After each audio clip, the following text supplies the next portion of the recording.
بسم الله الرحمن الرحيم حاميم والكتاب المبين إنا أنزلناه في ليلة مباركة إنا كنا منذرين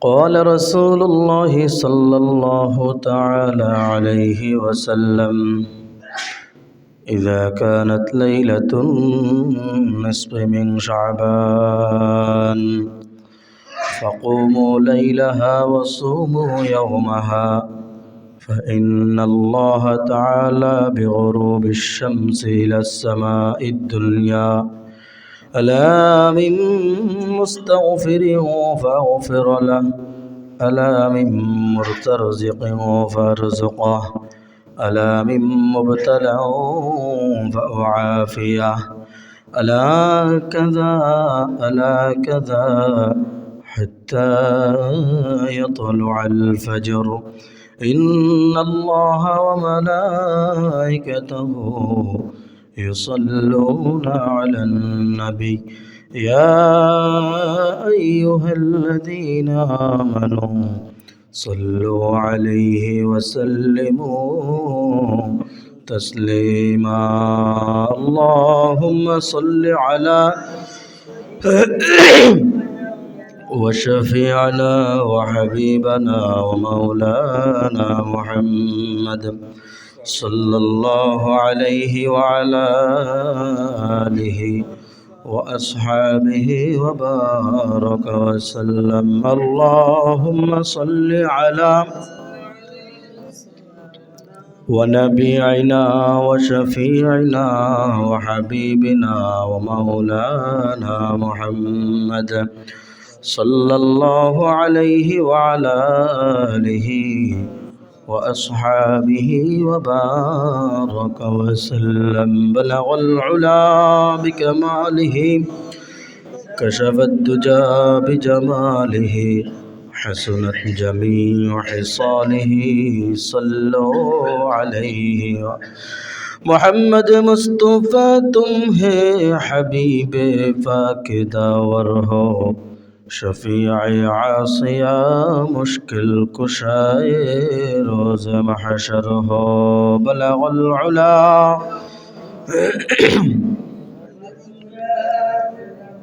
हसनत जमीअ खिसालिह ला इलाहा इल्लल्लाह ला इलाहा इल्लल्लाह ला इलाहा इल्लल्लाह ला इलाहा इल्लल्लाह ला इलाहा इल्लल्लाह ला इलाहा इल्लल्लाह मुहम्मदुर रसूलुल्लाह सल्लल्लाहु अलैहि वसल्लम আলহামদুলিল্লাহ আল্লাহ পাক রব্বুল আলামিনের দরবারে শুকর যে মহান রব্বুল আলামিন আমাদেরকে আল্লাহ পাকের মহান হুকুম জুমার নামাজ আদায় করার জন্য আল্লাহর ঘর মসজিদে আসার বসার তৌফিক দিয়েছেন শুকরিয়া আদায় করি আলহামদুলিল্লাহ আজকে আরবিতে 14ই শাবান আরবি কয় তারিখ 14ই শাবান বাংলাতে হচ্ছে 14ই ফেব্রুয়ারি তারিখ একই 14 সাথে মিল হয়ে গেছে এই 14 শাবানের অনেক ফজিলত আমরা পূর্বের থেকে শুনে আসছি আমল করে আসছি কিন্তু 14 ফেব্রুয়ারি আমাদের দেশে একটা বেহায়া দিবস আছে কি দিবস বেহায়া দিবস এটা 270 খ্রিস্টাব্দ থেকে শুরু হয়েছে কত 70 270 খ্রিস্টাব্দ খ্রিস্ট ধর্মীয় দেশের মধ্যে একজন পণ্ডিত ছিল সে বাদশার বিরুদ্ধে একটা সৈন্য তৈরি করতে চেয়েছিলেন, সেনাবাহিনী তৈরি করতে চেয়েছিলেন। নিজের শক্তি প্রয়োগের মাধ্যমে বাদশার বিরুদ্ধাচার করার জন্য তিনি কি চেয়েছেন? তিনি যখন ঘোষণা দিয়েছেন যুদ্ধের জন্য প্রস্তুতি নাও, সেনাবাহিনীতে যুক্ত হও, তার এই ঘোষণার সাথে কেউ সাড়া দেয় না। সবাই তার ঘোষণা থেকে বিমুখ হয়ে গেছে। তিনি তখন তার শক্তি প্রয়োগ করার জন্য সিদ্ধান্ত নিয়েছেন, আমি যদি মানুষের বিবাহকে বন্ধ করে দেই তাহলে মানুষ আর নারীর টানে থাকবে না, নারীর প্রতি মহাব্বত থাকবে না। সে তখন আমার এই আবদারে সাড়া দিবে, আমার ডাকে সাড়া দিবে। এখন নারীদের থেকে আলাদা করার জন্য তিনি নিজেই ঘোষণা করেছেন বিবাহ বন্ধ। বিবাহ কি বন্ধ, সামনের থেকে আর বিবাহ হবে না। তার এই ঘোষণার সাথে সাথে বিদ্রোহী যাদেরকে উদ্দেশ্য করে তিনি বিবাহ বন্ধ করেছেন, তারা বাদশার কাছে অভিযোগ করেছেন, ও বাদশাহ, আমাদের বিবাহ বন্ধ করার জন্য অমুক ব্যক্তি ঘোষণা করেছে, তার সাথে ঐক্যমত হওয়ার জন্য, সেনাবাহিনীতে যোগ দেওয়ার জন্য। তখন বাদশাহ বলেছেন, তাহলে তাকে গ্রেপ্তার করা হবে। কি করা হবে? গ্রেপ্তার করা হবে। তাকে গ্রেপ্তার করার পরে বাদশার আইন অনুযায়ী তাকে ফাঁসিতে ঝুলেছেন 14 ফেব্রুয়ারি। কয় ফেব্রুয়ারি? 14 ফেব্রুয়ারি তাকে ফাঁসিতে ঝুলে হত্যা করেছেন। এই যে নারীদের থেকে আলাদা করার জন্য ওই পণ্ডিত মানুষকে ঘোষণা করে দূরে রাখার জন্য চেষ্টা করেছেন, তার শত্রু যাদেরকে দূরে রাখার চেষ্টা করেছেন, তাদের শত্রুকে যখন ফাঁসিতে ঝুলিয়েছেন, তখন তারা নারীদেরকে নিয়ে ওই দিন আনন্দ করেছেন। নাউজুবিল্লাহ বলেন। সবাইয়ের মতো করে বেছে বেছে নিয়েছে, এক একজন করে বেছে বেছে নিয়ে আনন্দ উল্লাস করেছে, ভালোবাসা করেছে। নাউজুবিল্লাহ। তাদের এই ভালোবাসাকে তারা দিবস হিসাবে, ভিন্ন একটা ভাষা রয়েছে, ওই ভাষা হিসাবে তারা ঘোষণা করে দিয়েছে তাদের এই ভাষা ভবিষ্যতে প্রতি বছর ওই দিনে তারা একসাথে আনন্দ উল্লাস করবে। নাউজুবিল্লাহ বলেন। তাদের এই খ্রিস্টীয় ধর্মের সেই কালচার, কার কালচার? খ্রিস্টানদের কালচার, মুসলমানের নয়। খ্রিস্টানদের সেই 14 ফেব্রুয়ারির কালচার আস্তে আস্তে আস্তে আস্তে এখন কত খ্রিস্টাব্দ চলতেছে? 1400 কত খ্রিস্টাব্দ চলতেছে। তাহলে 270 থেকে আস্তে 1012 বছর পর্যন্ত একাধারে এই দিবস তারা পালন করে আসছে। তাদের সাথে ঐক্যমত হয়ে আমাদের নামদারি কিছু মুসলমানের সন্তান আজকে এই ভালোবাসা দিবস পালন করার জন্য তারা কি করতেছে? পায়ে তারা চলছে। নাউজুবিল্লাহ। অথচ একই তারিখের সাথে 14 ফেব্রুয়ারি তারিখ, 14 শাবানের তারিখ, যেই 14 শাবান দিবাগত রাত্রের ব্যাপারে ফজিলতপূর্ণ অনেক আলোচনা হাদিসের মাধ্যমে প্রমাণিত। সুবহানাল্লাহ বলেন। তারা আজকের দিনটা রোজা রাখার কথা ছিল, আজকের এই দিনটা তারা আমলের জন্য প্রস্তুতি নেওয়ার কথা ছিল, কিন্তু এই প্রস্তুতি বাদ দিয়ে দেখবেন আমাদের দেশের খবরের চ্যানেলের প্রথম হেডলাইন তাদের এই দিবসকে ঘোষণা করে দেয়। নাউজুবিল্লাহ বলেন। তাহলে দেশের প্রধানতন্ত্র থেকে শুরু করে একেবারে নিচু জায়গা পর্যন্ত প্রত্যেকটা জায়গায় এই দিবসটা এখন খোলামেলা হয়ে গেছে। নাউজুবিল্লাহ। অথচ এটা সম্পূর্ণ ইহুদিদের কালচার, খ্রিস্টানদের কালচার। তাদের এই বাতাস আমাদের মুসলমানদের ভিতরে চলে আসছে, যার কারণে আজকে মুসলমানের জায়গায় ঠিক নাই। মুসলমানের জায়গায় কি নাই? ঠিক নাই। যেমন আজকে শবে বরাতের পূর্বের দিন। শবে বরাত মানেই আমাদের দেশে যেই কিছু ভাড়া বাড়ি আছে, আবার কিছু ছাড়াছাড়ি আছে, দুইটাই সীমালঙ্ঘন। দুইটাই কি? সীমালঙ্ঘন। কারণ আল্লাহ তাআলা কোরআনুল কারীমের মধ্যে বলেছেন, ওয়াকাযালিকা জাআলনাকুম উম্মাতাও ওয়াসাতা। আল্লাহ তাআলা বলেছেন, আমি এই উম্মতকে, তোমাদেরকে উম্মাতাও ওয়াসাতা, মধ্যপন্থী উম্মত হিসাবে ঘোষণা করেছি। সুবহানাল্লাহ। অর্থাৎ এই উম্মত মধ্যম পন্থা অবলম্বন করবে।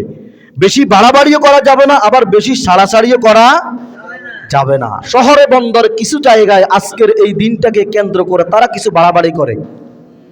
তারা মসজিদে জিলেক বাতি লাগায়, বিভিন্ন কবরের মধ্যে মোমবাতি লাগায়। তাদের ওই কালচারগুলোকে আমরা বেদাত বলে আখ্যায়িত দিতে পারি, তাদের এই বিষয়টাকে আমরা গোমরাহিত আখ্যায়িত দিতে পারি, কিন্তু মূল যেই ফজিলতটা রয়েছে সেটাকে আমরা দুর্বল বলতে পারি না। কেন পারি না? আমরা ইনশাআল্লাহ আজকে শবে বরাতের রাত্র আমাদের সামনে আসতেছে। এই রাত্রের ব্যাপারে কোরআনুল কারীমের মধ্যে আল্লাহ তাআলা একটা সূরা নাজিল করেছেন সূরাতুল দুখান। সূরার নাম কি? দুখান। আল্লাহ রাব্বুল আলামিন কুরআনুল কারীমের মধ্যে বলেন, হামিম ওয়াল কিতাবিল মুবিন ইন্না আনজালনাহু ফি লাইলাতিন মুবারাকাতিন ইন্না কুন্না মুনজিরিন। আল্লাহ রাব্বুল আলামিন বলেন, ওয়াল কিতাবিল মুবিন, সুস্পষ্ট কিতাবের শপথ। স্পষ্ট কিতাবের কি শপথ করেছেন? ইন্না আনজালনাহু ফি লাইলাতিন মুবারাকা, আমি এই কোরআনকে নাজিল করেছি মুবারকময় রজনীতে। কি রজনী?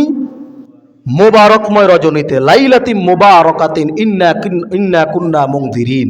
এটা আল্লাহ তাআলার ঘোষণা। আল্লাহ তাআলা কোরআনুল কারীমকে নাজিল করেছেন কখন? মুবারকময় রজনীতে। এখন এই মুবারকময় রজনীটা কোন রাত, এই বিষয়ে মুফাসসিরিনদের মধ্যে বিভিন্ন ঐক্যমত পাওয়া যায়, বিভিন্ন মতামত পাওয়া যায়। শরীয়তের দলিল হিসেবে আমরা যেই বিবেচনাতে 4টা দলিল রয়েছে, কোরআন, হাদিস, ইজমা, কিয়াস। বিশেষ করে আল্লাহর রাসূল সাল্লাল্লাহু আলাইহি ওয়াসাল্লামের প্রসিদ্ধ 10 জন সাহাবী থেকে বর্ণনা রয়েছে। কয়জন সাহাবী? 10 জন সাহাবী থেকে এই মুবারকময় রজনীর ব্যাপারে শবে বরাতের দিকে ইঙ্গিত করেছেন। সুবহানাল্লাহ বলেন। আল্লাহর রাসূলের সাহাবায়ে কেরামের পরে তাবেঈন, তাবেঈনদের মধ্যে উল্লেখযোগ্য একজন মুফাসসির ইকরামা রহমাতুল্লাহ আলাইহি। তিনাদের এক মুফাসসিরিনদের একটা জামাত ছিল, ওই জামাতের মধ্যে তারা এই মুবারকময় রজনীকে শবে বরাত হিসাবে তারা আখ্যায়িত করেছেন। সুবহানাল্লাহ বলেন। এভাবে তাবেঈনদের পরে তাবেঈন, ইমাম আবু হানিফা রহমাতুল্লাহ আলাইহি, ইমাম শাফিঈ রহমাতুল্লাহ আলাইহি, এইভাবে একে একে আস্তে আস্তে বর্তমান সময় পর্যন্ত। মাঝখানে কিছু ফিতনা ঢুকেছে, মাঝখানে। কারণ আল্লাহর রাসূলের যেই আমলগুলা সাহাবায়ে কেরাম দেখেছেন, ওই আমল কি আমরা দেখেছি? দেখি নাই। রাসূলের আমল দেখেছেন সরাসরি সাহাবায়ে কেরাম। সাহাবায়ে কেরাম আমল করেছেন এবং উম্মতকে আমলের জন্য নির্দেশ দিয়েছেন। সাহাবায়ে কেরামের পরে তাবেঈন, তাবেঈনদের যুগেও কিছু কিছু মতামত কোরআনের ব্যাপারে রয়েছে, কিন্তু হাদিসের ব্যাপারে তারা সমর্থন দিয়ে গেছেন, তারা হাসান পর্যায়ে বলে গেছেন, সহিহ বলে গেছেন। এরপরে তাবেঈনের পরে আরো এক এক স্তরের পরে এক এক স্তর আস্তে আস্তে আস্তে আস্তে তারা খোলাসা করেছেন। তারা তখন আস্তে আস্তে এটাকে পৃথক করার জন্য উম্মতকে এই যে আমলগুলা, বার্ষিক যেই আল্লাহ তাআলার পক্ষ থেকে যেই আনন্দময় কিছু ইবাদতের রজনী রয়েছে, ইবাদতের জন্য সময়সীমা রয়েছে, এই ইবাদত থেকে বঞ্চিত করার জন্য আস্তে আস্তে আস্তে আস্তে তারা উম্মতকে আলাদা করার চেষ্টা করে। নাউযুবিল্লাহ। আল্লাহ রাসূল সাল্লাল্লাহু আলাইহি ওয়াসাল্লামের অসংখ্য হাদিস রয়েছে। কোরআনুল কারীমের মাধ্যমে আল্লাহ তাআলা যে এই সূরা নাজিল করে জানিয়ে দিয়েছেন বরকতময় রজনী। এই বরকতময় রজনীর ব্যাপারে তাফসীরের মধ্যে, বিভিন্ন তাফসীরের মধ্যে আসছে। তাফসির জালালাইন, তাফসির ইবনে কাসির, মারিফুল কোরআন, আরো অনেক তাফসিরের মধ্যে শবে বরাতের ফজিলত স্পষ্টভাবে তারা উল্লেখ করেছেন। সুবহানাল্লাহ বলেন। তাহলে যারা পূর্বের সময় থেকে কোরআন হাদিস গবেষণা করে আমাদেরকে লিপিবদ্ধ করে দিয়েছেন, তারা কোরআন হাদিস বুঝে নাই। বর্তমান সময়ে তারা বেশি কোরআন হাদিস বুঝছে। নাউজুবিল্লাহ। তারা কোরআন হাদিস বুঝে নাই, ইমামগণ কোরআন হাদিস বুঝে নাই। যারা হাজার হাজার হাদিস মুখস্থ করেছেন, যারা উম্মতকে দিক নির্দেশনা দিয়েছেন, তারা আজকে কোরআন হাদিস জানে না। এখন কোরআন হাদিস জানে কারা? যারা একটা শব্দ, আরবি একটা শব্দ জিজ্ঞাসা করলে পারে না, তারা আজকে কোরআন হাদিসের দলিল দিয়ে আপনাকে কিছু কিছু আমল থেকে দূরে রাখার জন্য তারা বেদাত বলে আখ্যায়িত করে আপনাকে আমল থেকে দূরে রাখার চেষ্টা করছে। নাউযুবিল্লাহ। অথচ ইসলাম নিয়ে বেশি বাড়াবাড়ি করাও যাবে না, আবার বেশি সাড়াসাড়ি করা যাবে না। বর্তমান সময়ে মুসলমানরা যেইভাবে ইহুদি খ্রিস্টানদের কাছে মাজলুম, মুসলমানরা কার কাছে মাজলুম? ইহুদি খ্রিস্টান বিধর্মীদের কাছে মাজলুম। আর মুসলমানদের কাছে কিছু মাজলুম রয়েছে আল্লাহ তাআলার পক্ষ থেকে, রাসূল পাক সাল্লাল্লাহু আলাইহি ওয়াসাল্লামের পক্ষ থেকে কিছু উৎস দিন, এগুলো মাজলুম হয়ে গেছে কিছু নামদারি মুসলমানের কারণে। কিছু নামদারি মুসলমানরা তারা আজকে মানুষকে, উম্মতকে আমল থেকে পৃথক করার জন্য তারা বিভিন্ন ইস্যু দিতেছে। উমরি কাজা বলতে তারা বলতেছে কিছু নাই। নাউযুবিল্লাহ। আল্লাহ রাসূল সাল্লাল্লাহু আলাইহি ওয়াসাল্লাম এক যুদ্ধে এক ওয়াক্ত নামাজ কাজা হয়েছে, অর্থাৎ ছুটে গেছে। আমরা এখন মনে করি কাজা বলতেই না পড়া। আসলে কাজা বলতে কি টোটালে না পড়া, না পরবর্তীতে পড়া। আপনি জোহরের নামাজ সময় মতো পড়তে পারেন নাই, আসরের নামাজের পূর্বে জোহরের নামাজ পড়েছেন, এটাকেই বলা হয় কাজা। আসরের নামাজ সময় মতো পড়তে পারেন নাই, মাগরিবের নামাজের সময় পড়েছেন, এটা হচ্ছে কাজা। এশার নামাজ সময় মতো পড়েন নাই, এই যে বিষয়গুলো রয়েছে, এই কাজার অপরাধের অনেক ভয়াবহ জাহান্নামের আগুনের কথা আমার রাসূল বলেছেন। এবং কি আমার রাসূলের যেই যুদ্ধের মধ্যে নামাজ কাজা হয়েছিল, আমার রাসূল পরবর্তীতে সেই নামাজ কাজা করেছেন। সুবহানাল্লাহ বলেন, গুরুত্ব দেওয়ার জন্য। অথচ আমরা ইচ্ছা করে পড়ি না, আমরা ইচ্ছা করে নামাজ শেষ করে দেই, নামাজ ত্যাগ করি। তাহলে রাসূল সাল্লাল্লাহু আলাইহি ওয়াসাল্লাম যুদ্ধের কারণে সময় পান নাই বলেই নামাজ কাজা করেছেন, নামাজ পড়তে পারেন নাই, পরবর্তীতে তিনি নামাজ পড়েছেন। তাহলে রাসূল কাজা বুঝেছেন, আমরা বলি কাজা বলতে কিছুই নাই। যারা বলে কাজা বলতে কিছুই নাই, তাদের মতো কিছু লোক বলে শবে বরাত বলতে কিছুই নাই। নাউজুবিল্লাহ। শবে বরাত কোরআন হাদিসে নাই, শবে বরাত কোরআন হাদিসে নাই, একথা সত্য। কারণ কোরআনে নাই, একথা সত্য। কোরআনের ভিতরে আছে লাইলাতুল মুবারাকময় রজনী, যেই বিষয়ে মুফাসসিরিন কেরামদের মধ্যে ঐক্যমত রয়েছে। as-সাহাবাতু কুল্লুহুম আদু ইল্লাল আদু। আল্লাহ রাসূল সাল্লাল্লাহু আলাইহি ওয়াসাল্লাম বলেছেন, সাহাবায়ে কেরামদের ঐক্যমত হচ্ছে উম্মতের জন্য একটা খুঁটি। সুবহানাল্লাহ বলেন। এক একজন সাহাবীর অভিমতকে আমরা দুর্বল মনে করতে পারি না, এক একজন সাহাবীর কথাকে আমরা দুর্বল মনে করতে পারি না। কারণ রাসূল সাল্লাল্লাহু আলাইহি ওয়াসাল্লামের সবচাইতে ছোট আমলের যেই সাহাবী, তার যে আমলের ভান্ডার, যে ওজনে আমল, তার আমলকে এক পাল্লায় যদি রাখা হয়, আর উম্মতের সারা পৃথিবীর সমস্ত উম্মতের আমল এক পাল্লায় রাখা হয়, আল্লাহ রাসূলের সরাসরি যারা ইমানের সাথে আল্লাহ রাসূলকে দেখেছেন, আল্লাহ রাসূলের সাহাবী, তাদের আমল কম হতে পারে, কিন্তু সকল উম্মতের আমলের থেকে তাদের আমল ভারী হয়ে যাবে। সুবহানাল্লাহ। সেইভাবে আল্লাহ রাসূল বলেছেন, আমার সবচাইতে ছোট সাহাবীর আমলের ওজন যদি এত হয়, তাহলে আমার সাহাবায়ে কেরামদেরকে নিয়ে তোমরা কোনো বিদ্বেষমূলক কথা বলিও না। তাহলে সাহাবায়ে কেরামদের মধ্যে যদি ঐক্যমত পাওয়া যায়, আমরা সেটাকে দুর্বল যদি বলি, তাহলে আমরা সাহাবায়ে কেরাম থেকেও অনেক উপরে উঠে গেছি। নাউজুবিল্লাহ। আর সাহাবায়ে কেরাম থেকে যারা উপরে উঠে গেছে, তারা সরাসরি আল্লাহর সাথে কি করতেছে? গাদ্দারি করতেছে, আল্লাহর রাসূলের সাথে গাদ্দারি করতেছে। নাউজুবিল্লাহ। এজন্য আল্লাহ রাসূল সাল্লাল্লাহু আলাইহি ওয়াসাল্লাম এই 15 শাবান সম্পর্কে কোরআন ও অসংখ্য হাদিসের মধ্যে এসেছে 15 শাবানের আমল সম্পর্কে। বিভিন্ন সহিহ হাদিসের মধ্যে এই রাতের আমল সম্পর্কে বলা হয়েছে। এই রাতের মধ্যে হালুয়া রুটি খাওয়ার কথা বলা হয় নাই, বরঞ্চ এই রাত্রি জাগরণের কথা বলা হয়েছে, জাগরণ করে ইবাদত বন্দেগীর কথা বলা হয়েছে। এই শবে বরাত শব্দটা হচ্ছে পার্সি শব্দ। শব্দটা কি শব্দ? পার্সি শব্দ। আর বারাআত এটা আরবি শব্দ। দুটোটা মিলেই শবে বরাত, অর্থাৎ মুক্তির রজনী, ভাগ্যের রজনী। সুবহানাল্লাহ বলেন। আর হাদিসের ভাষায় আল্লাহর রাসূল বলেছেন কি? ইযা কানাত লাইলাতুন নিসফি মিন শাবান ফাকুমু লাইলাহা ওয়াসুমু ইয়াওমাহা।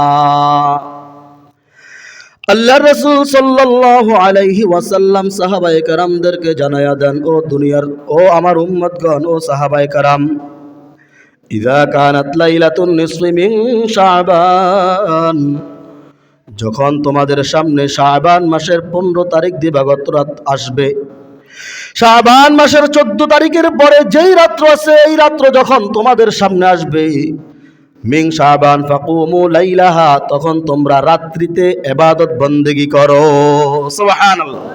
ওয়াসুমু ইয়াওমাহা, আর পরের দিন তোমরা রোজা রাখো। সুবহানাল্লাহ। ইযা কানাত লাইলাতুন নিসফি মিন শাবান ফাকুমু লাইলাহা ওয়াসুমু ইয়াওমাহা। আল্লাহর রাসূল বলেন, রাত্রিতে ইবাদত বন্দেগী করো, পরের দিন রোজা রাখো। ফাইন্নাল্লাহা তাআলা ইয়ানজিলু বিগুরুবিশ শামসি ইলা সামাঈদ দুনিয়া। সুবহানাল্লাহ। আল্লাহর রাসূল সাল্লাল্লাহু আলাইহি ওয়াসাল্লাম বলেন, কেন ইবাদত করবা, কেন পরের দিন রোজা রাখবা? কারণ আল্লাহ রাব্বুল আলামিন এই রাত্রে সপ্তম আরশ আজিম থেকে প্রথম আসমানের মধ্যে চলে আসেন। সুবহানাল্লাহ। আল্লাহ রাব্বুল আলামিন প্রথম আসমানের মধ্যে আসার পরে কি বলেন? ফাইন্নাল্লাহা তাআলা ইয়ানজিলু বিগুরুবিশ শামসি ইলা সামাঈদ দুনিয়া আলা মিন মুস্তাগফিরিন ফাগফির লা। আল্লাহ রাসূল বলেন, আল্লাহ তাআলা প্রথম আসমানের মধ্যে আসার পরে ঘোষণা করে, ও আমার দুনিয়ার উম্মত, দুনিয়ার বান্দা বান্দিরা, কাদের ক্ষমার প্রয়োজন আছে তারা আমার কাছে ক্ষমা চাও, আমি আল্লাহ তাআলা তোমাদের জীবনের সব গুনাহ মাফ করে দিব। সুবহানাল্লাহ। আলা মিন মুস্তাগফিরিন ফাগফির লাহু আলা মিন মুস্তারজিকিন ফারযুক লা। আল্লাহ রাসূল বলেন, আল্লাহ তাআলা ডাক দেয় যাদের রিজিকের প্রয়োজন, যাদের সম্পদের প্রয়োজন, আল্লাহ তাআলার দরবারে যারা রিজিক চাবে আল্লাহ তাআলা তাদেরকে ভরপুর রিজিক দিয়া দিবেন। সুবহানাল্লাহ। আলা মিন মুস্তাগফিরিন ফারযুক লা ফাগফির লাহু আলা মিন মুস্তারজিকিন ফারযুক লাহু আলা মিন মুবতালান ফাআফিয়া। আল্লাহ রাসূল সাল্লাল্লাহু আলাইহি ওয়াসাল্লাম বলেন, আল্লাহ তাআলা ঘোষণা করতে থাকে যারা বিপদগ্রস্ত, যাদের সমস্যা রয়েছে আল্লাহ তাআলার দরবারে চাইবে, আল্লাহ তাআলা তাদেরকে সব ধরনের সমস্যা থেকে বাঁচিয়ে দিবেন। সুবহানাল্লাহ। আলা কাযা হাত্তা ইয়াতলু আল ফজর। সাহাবায়ে কেরাম যখন আল্লাহর রাসূলকে জিজ্ঞাসা করলেন, ইয়া রাসূলুল্লাহ, ইয়া হাবিবাল্লাহ, এই ফজিলত কত সময় থাকবে, এই ডাক কত সময় থাকবে? তখন আল্লাহর রাসূল সাল্লাল্লাহু আলাইহি ওয়াসাল্লাম সাহাবায়ে কেরামদেরকে বলেছেন, আলা কাযা হাত্তা ইয়াতলু আল ফজর, অর্থাৎ ফজর পর্যন্ত। সুবহানাল্লাহ। সুবহে সাদিক পর্যন্ত এই ডাক থাকবে। সুবহানাল্লাহ। অন্য হাদিসের মধ্যে এই হাদিসগুলো গ্রহণযোগ্য হাদিস। মিশকাতের মধ্যে আল্লাহর রাসূল সাল্লাল্লাহু আলাইহি ওয়াসাল্লামের একজন সাহাবী আবু হুরায়রা রাদিয়াল্লাহু তাআলা আনহু, যার নামে অসংখ্য হাদিস রয়েছে, তিনি এই হাদিসটা বলেছেন। আল্লাহর রাসূল সাল্লাল্লাহু আলাইহি ওয়াসাল্লাম উম্মতকে ডাক দিয়া বলেন, ও আমার উম্মতগণ, যখন শাবান মাসের 15 তারিখ দিবাগত রাত্রে আসছে, ও সাহাবায়ে কেরাম তোমরা শোনো, শাবান মাসের 15 তারিখ রাত্রে কি হয় জানো? আমি যখন আল্লাহ তাআলার পক্ষ থেকে শাবান মাসের 15 তারিখ রাত্র শুরু হয়, আল্লাহ তাআলার পক্ষ থেকে একজন ফেরেশতা জিবরাইল আলাইহিস সালাম আমার কাছে নাজিল হয়। সুবহানাল্লাহ। জিবরাইল আলাইহিস সালাম আমার কাছে নাজিল হইয়া ডাক দিয়ে বলেন, ইয়া রাসূলুল্লাহ, ইয়া হাবিবাল্লাহ, আপনি আপনার মাথাটা উপরের দিকে উঠান। সুবহানাল্লাহ বলেন। আপনি আপনার চক্ষুগুলা দিয়ে উপরের দিকে তাকান। আল্লাহর রাসূল বলেন, আমি যখন উপরের দিকে তাকাইলাম তখন দেখলাম আল্লাহ তাআলার জান্নাতের 8টা দরজা আল্লাহ তাআলা আমার সামনে খুলে ধরেছেন। সুবহানাল্লাহ। প্রত্যেক দরজার মধ্যে এক একজন ফেরেশতা দাঁড়িয়ে আছে। সুবহানাল্লাহ বলেন।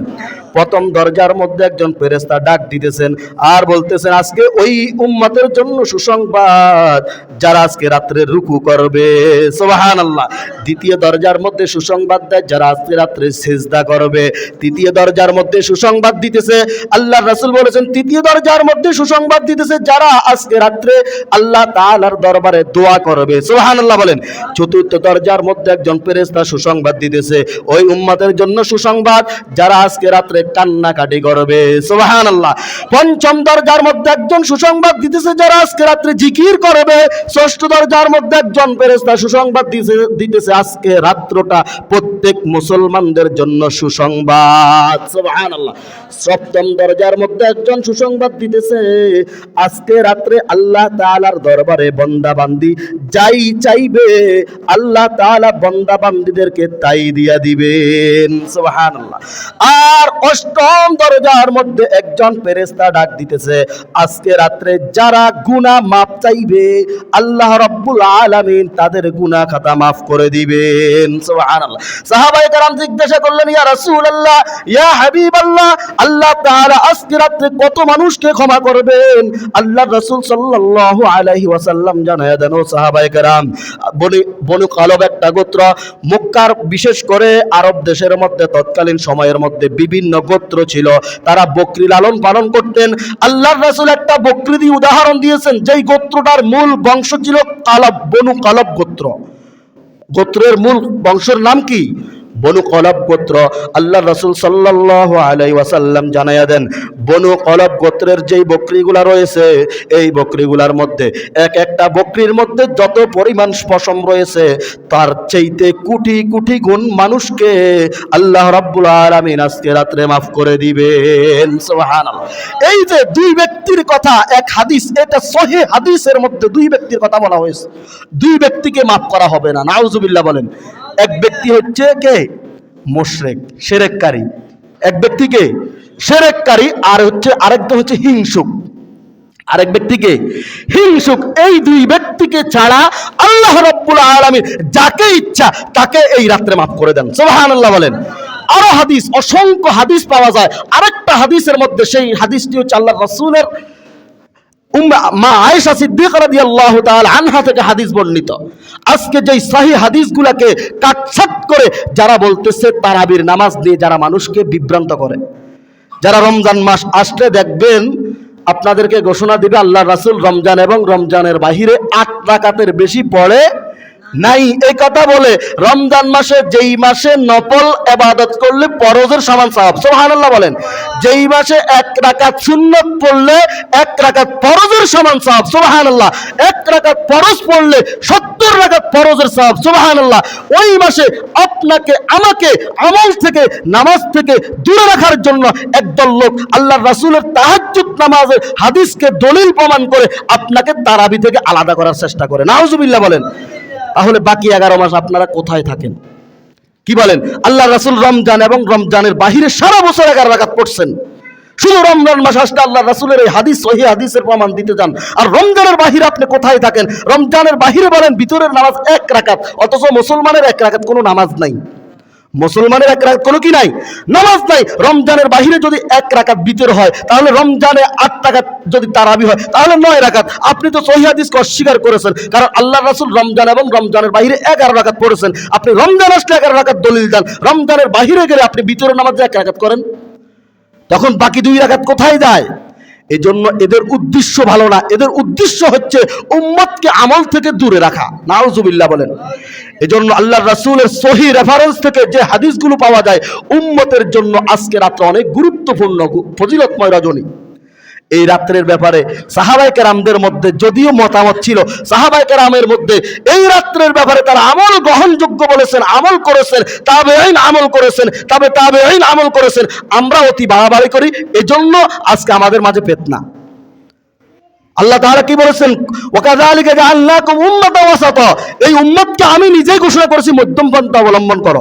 বেশি বাড়াবাড়িও করিও না, বেশি ছাড়াছাড়িও করিও না। একদল লোক বেশি বাড়াবাড়ি করে, শবে বরাতের রাত্রকে নিয়ে তারা অনেক আনন্দ উল্লাস করে, এই জন্য বাড়াবাড়ির কারণে আরেক দল লোক বেশি ছাড়াছাড়ি বলে কিছুই নাই। নাউজুবিল্লাহ। এই কিছুই নাই বলে আল্লাহ রাসূলের অসংখ্য হাদিসকে তারা অস্বীকার করতেছে। নাউজুবিল্লাহ। এক একটা হাদিসকে অস্বীকার করলে কাল কিয়ামতের ময়দানে গুইসাপ হতে হবে, গুইসাপ। তার চেহারা থাকবে না, চেহারা অন্যরকম গুইসাপের মতো হয়ে যাবে। আল্লাহ রাসূলের কোনো বাণীকে কেউ যদি অস্বীকার করে, দুর্বলতা যদি রেফারেন্সদের মধ্যে যদি কোনো দুর্বলতা থাকে, যাদের হাদিসের মধ্যে সহিহ সনদ রয়েছে তাদের মধ্যেও তো এক একজনের সহিহ সনদের উল্লেখ রয়েছে, তাহলে দুর্বল বলে আমি আমল দুর্বল বলতে পারি না। এই শবে বরাতের রাত্রিতে আরেকটি আমল আল্লাহ রাসূলের ধারাবাহিক যে স্ত্রীদেরকে আল্লাহ রাসূল সময় দিতেন, এই হাদিসটা আমরা সকলেই জানি। আল্লাহ রাসূল 15 শাবানের রজনীতে আয়েশা সিদ্দিকা রাদিয়াল্লাহু তাআলা আনহার বাসায় থাকার কথা, সেখানে গেলেন, জামা খুললেন, নিজের জামাটা এখনো রাখেন নাই। আবার হঠাৎ করে আল্লাহ রাসূল জামা পরিধান করে চলে গেছেন। 2টা মতামত পাওয়া যায়, জান্নাতুল বাকিতে চলে গেছেন, আরেকটা মতামত মসজিদে নববীতে চলে গেছেন। গিয়ে সেখানে কান্নাকাটি করতেছেন।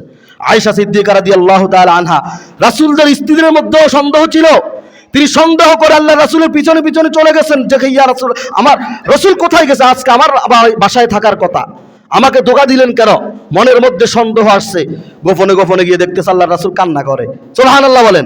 আল্লাহ রাসূল জিনার আগে কোনো গুনাহ নাই, পরে কোনো গুনাহ নাই, জান্নাতের সার্টিফিকেট প্রাপ্ত নবী, সব নবীর আগের নবী, সব নবীর আগে জান্নাতে যিনি যাবেন, তিনি যদি শবে বরাতের রজনীতে কান্নাকাটি করেন, আর আমি আর আপনি কি আনন্দ করব? আয়েশা সিদ্দিকা রাদিয়াল্লাহু তাআলা আনহার সাথে সাথে চলে গেছেন বাসায়। আল্লাহ রাসূল সেখান থেকে বাসায় গেলেন, গিয়ে দেখতেছে আয়েশা ধোয়াইতেছে, এভাবে ধোয়া গেছে, এখন ধোয়াইতেছে। আয়েশা তুমি ধোয়াও কেন? তখন আয়েশা সিদ্দিকা রাদিয়াল্লাহু তাআলা, আমরা বর্তমান আমাদের স্ত্রীরা হলে স্বামীকে খুশি রাখার জন্য আমরা কথাকে ঘুরিয়ে বলার অনেকে চেষ্টা করতাম। আয়েশা সিদ্দিকা রাদিয়াল্লাহু তাআলা এক চুল পরিমাণ কথা গোপন রাখেন নাই। তিনি যেইভাবে সন্দেহ তার অন্তরের মধ্যে আসছে তিনি সেইভাবে প্রকাশ করেছেন, ইয়া রাসূলুল্লাহ, আপনি একজন নবী হতে পারেন, কিন্তু আমার কাছে আপনি আমার স্বামী। আমার কাছে আপনি কি? আমার স্বামী। আজকে আমার অধিকার ছিল, আপনি আমাকে সময় দেওয়ার অধিকার ছিল, কিন্তু আপনি আমার বাসা থেকে যখন চলে গেছেন আপনার উপরে আমার সন্দেহ আসছে, এজন্য আমি আপনার পিছনে পিছনে গেলাম। যাওয়ার পর আমি যে দৃশ্য দেখলাম, এই দৃশ্য দেখে আমি অবাক হয়ে গেলাম, কারণটা কি ইয়া রাসূলুল্লাহ? তখন আল্লাহ রাসূল সাল্লাল্লাহু আলাইহি ওয়াসাল্লাম বলেছেন, হে আয়েশা, আমি তোমার ঘরে আসছি, তুমি কি বিশ্বাস করে কথা বিশ্বাস করো আল্লাহ এবং আল্লাহর রাসূল তোমার উপরে কোনো জুলুম করবে? আমি তোমার প্রতি ইনসাফ করার জন্য এসেছি, তোমার হক আদায় করার জন্য এসেছি, কিন্তু এমত অবস্থায় আল্লাহ রাব্বুল আলামিনের পক্ষ থেকে আমার কাছে জিবরাইল আলাইহিস সালাম সশরীরে চলে আসছে। সুবহানাল্লাহ বলেন। এসে বলতেছি, ইয়া রাসূলুল্লাহ, ইয়া হাবিবাল্লাহ, আজকে কোন রাত আপনি কি জানেন? আজকে শাবানের 15তম রাত। সুবহানাল্লাহ। আজকে রাত্রে জাগ্রত থেকে ইবাদত বন্দেগী করেন। তখন আল্লাহর রাসূল আয়েশা সিদ্দিকা রাদিয়াল্লাহু তাআলা আনহাকে ডাক দিয়া বলেন, ইয়া রাসূল, হে আয়েশা, তুমি কি আমাকে ইবাদতের অনুমতি দিবা? অনুমতি চেয়েছেন। আচ্ছা বলুন তো, ইবাদতের জন্য কি স্ত্রীর অনুমতি লাগে? লাগে না। তাহলে নবী হইয়া কেন স্ত্রীর অনুমতি চেয়েছেন? মুফাসসিরিনে কেরাম বলেছেন, অনুমতি চাওয়ার অর্থ হলো এটা, আল্লাহর রাসূল অনুমতি চেয়েছেন কারণ তার হকের দিনটা ছিল, তার অধিকারের দিনটা ছিল। এজন্য তার অধিকার আজকে নষ্ট হবে আল্লাহ তাআলার ইবাদত করতে গেলে। এজন্য আল্লাহ রাসূল অনুমতি চেয়েছেন যাতে সে একমাত্র এক চুল পরিমাণ মনের মধ্যে কোনো কি না রাখে, কষ্ট না রাখে। আয়েশা সিদ্দিকা রাদিয়াল্লাহু তাআলা আনহা বললেন, ইয়া রাসূলুল্লাহ, ইয়া হাবিবাল্লাহ, আমি কেন অনুমতি আপনাকে দিব না? অবশ্যই অবশ্যই আপনি ইবাদত করবেন আজকে। সুবহানাল্লাহ বলেন। তখন আল্লাহ রাসূলও ইবাদতের জন্য প্রস্তুতি নিয়েছেন। আয়েশা সিদ্দিকা রাদিয়াল্লাহু তাআলা আনহা ইবাদতের জন্য প্রস্তুতি নিয়েছেন। আয়েশা সিদ্দিকার নামাজ শেষ, আল্লাহর রাসূল নামাজের সিজদার মধ্যে দীর্ঘ সময় পড়ে রয়েছে। হাদিসের শেষের অংশ আল্লাহর রাসূলকে আয়েশা সিদ্দিকা চিন্তা করছেন কি, আল্লাহর রাসূল না জানিয়ে ইন্তেকাল করেছেন, না জানিয়ে ইন্তেকাল করেছেন। সন্দেহ আসার পরে তিনি পায়ের তালুর মধ্যে এইভাবে হাত রাখেছেন। হাত রাখার পরে দেখেছেন আল্লাহর রাসূল এখনো জীবিত। সুবহানাল্লাহ। তাহলে একজন নবী যার আগে কোনো গুনাহ নাই, পরে কোনো গুনাহ নাই, সকল নবীর আগে জান্নাতে যিনি যাবে, যার উম্মতের আগে কোনো উম্মত জান্নাতে যাবে না, সেই নবী যদি 15 শাবানের রজনীতে একটা সিজদার মধ্যে দীর্ঘ সময় কান্নাকাটি করতে